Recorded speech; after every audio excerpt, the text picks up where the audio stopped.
નમસ્કાર, YNN ન્યૂઝમાં આપનું સ્વાગત છે। સમાચારમાં વાત કરીએ તો વડોદરા જિલ્લાના શિનોર તાલુકાના મોટા ફોફડિયા ગામના સરપંચ સામે મૂકવામાં આવેલ અવિશ્વાસની દરખાસ્તનો ફિયાસ્કો બોલાયો। સરપંચ પદે ભગુભાઈ રબારી બરકરાર છે। મોટા ફોફડિયા ગ્રામ પંચાયત કચેરી ખાતે વિસ્તરણ અધિકારી CN બુંબડિયાના અધ્યક્ષ સ્થાને અવિશ્વાસની દરખાસ્ત અંગે મતદાન યોજાયું હતું। ગ્રામ પંચાયતના 8 સભ્યો પૈકી એક સભ્યને અગાઉ સસ્પેન્ડ કરાયા હોવાથી હાલમાં 7 સભ્યો કાર્યરત છે। ગ્રામ પંચાયતના કાર્યરત 7 સભ્યો પૈકી 6 સભ્યો સરપંચ હાજર રહ્યા, જ્યારે એક સભ્ય ગેરહાજર જોવા મળ્યો હતો।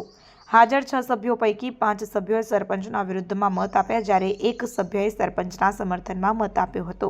સરપંચ ભગુભાઈ રબારી સામે અત્યાર સુધી કુલ 3 વાર અવિશ્વાસની દરખાસ્ત મૂકવામાં આવી છે। કોઈ અનિચ્છનીય બનાવ ન બને તેની તકેદારીના ભાગરૂપે મોટા ફોફડિયા ગ્રામ પંચાયત કચેરી ખાતે પોલીસ બંદોબસ્ત પણ ગોઠવવામાં આવ્યો હતો।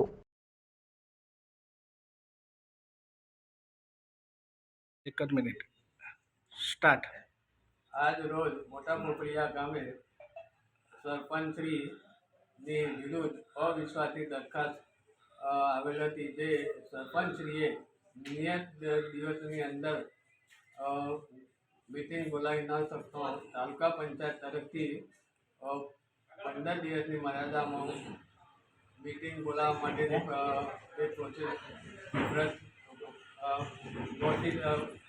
મીટિંગ બોલાવવામાં આવી, જેમાં આજ રોજ 19 તારીખના રોજ મોટા ફોફડિયા ગામે અવિશ્વાસની દરખાસ્ત અંગેની મીટિંગ બોલાવવામાં આવી, જેમાં કુલ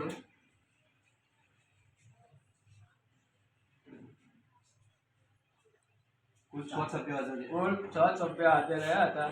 એમાં અવિશ્વાસની તરફેણમાં 5 સભ્યો, જ્યારે અવિશ્વાસની વિરુદ્ધમાં એક સભ્યએ મતદાન કર્યું હતું અને 2 સભ્યો ગેરહાજર હતા। આમ સરપંચશ્રીની વિરુદ્ધમાં અવિશ્વાસની દરખાસ્ત આવી એ 2 તૃતીયાંશ બહુમતી પુરવાર ના થતો આજની સભા સરપંચશ્રી સામે અવિશ્વાસની દરખાસ્ત આવી છે, જેને એ પસાર થઈ શકી તેમ નથી, જેથી દફતરે કરવા નક્કી કરવામાં આવે છે। Subscribe now and press the bell icon. Never miss an update.